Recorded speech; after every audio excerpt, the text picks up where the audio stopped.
તો દર્શક મિત્રો, આ બહેને એક કચ્છી ગીત ગાયું અને એવામાં એવું થયું ને દર્શક મિત્રો, તમે ગુજરાતના સુપ્રસિદ્ધ કલાકાર એવા ગીતા રબારીને તમે જાણતા જ જશો, જેમના ગીત આખા ગુજરાતમાં અને બીજા દેશોમાં પણ લોકપ્રિય છે.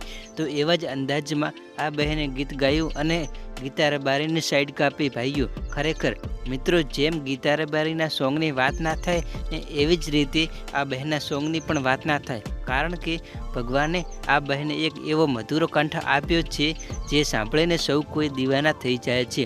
તો દર્શક મિત્રો, આપણા ગુજરાતમાં કેટલાય સિંગરો બન્યા છે, પણ દર્શક મિત્રો, એમની અંદર સોંગ ગાવાની કળા હોય એ જ લાંબા સુધી ટકી શકે છે.